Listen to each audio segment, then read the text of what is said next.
Good morning.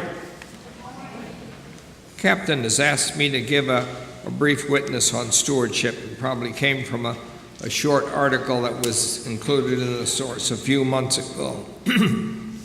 75 years ago, when I was a bit younger, I had a paper route. I delivered about 100 papers a day, and on a good week, I would make about $8, $9, or $10 profit, which was big money for a youngster at that time, particularly in my life.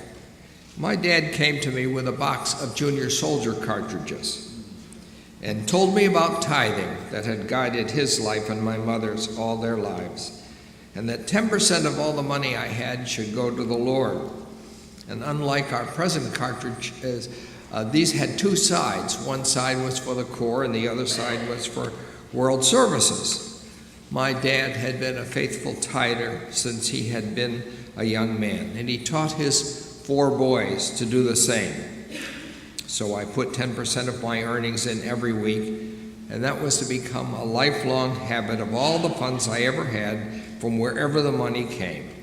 And because he taught me that everything I had was a gift from God. When I was program chairman of this Corps for 8 or 9 years, several years ago, I mentioned this discussion in one of our committee meetings, and I said this should be brought up in our soldiers meeting for our young people, because I noticed a number of them not giving anything. And one was very vocal in opposition and said that would be a burden that our young people didn't need to get involved in. And I said, if their folks can buy them a $125 pair of Nike Air Jordan sneakers, surely 50 cents a week couldn't be a burden. I had a very strong personal feeling that everyone who is accountable should give something if they are able. God has blessed me and my family beyond measure, and my dad told me that the Lord would reward those who give to his cause and were deeply involved, and particularly to World Services. It was very difficult for Alice and I in our first 2 overseas appointments in Jamaica and Chile in South America. We were receiving the same salary as the national officers, which was $50 a week, and we spent almost all of that money on food and to stay alive, and our savings account was quite depleted for many years. But God is faithful, and we praise his name for his goodness. When I run the book stall for the men's club yard sale that I've done for the last 19 years, I challenge all the volunteer men who work with me to give a gift toward, to at least think about giving a gift to World Services through the book table. And almost 90% of the men volunteers do that. I also write to about a dozen of the most generous people in this Corps if they would give a gift to World Services through the book table. And that's why we've never turned in less than $1,000 a year to Tom Jones when he collects the money each year. When you have served overseas in another culture, you are aware of the great need of the world and of people.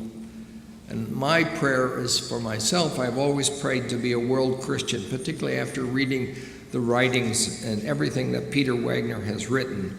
And when you see the poverty in the millions of lives of so many parts of the world, World Services takes on a new look to you. I cannot take a shower or turn on the lights in our house without thanking God for his goodness in giving us simple things of running water and electricity. 26 years ago this month, Hurricane Gilbert hit Jamaica, destroying much of the island.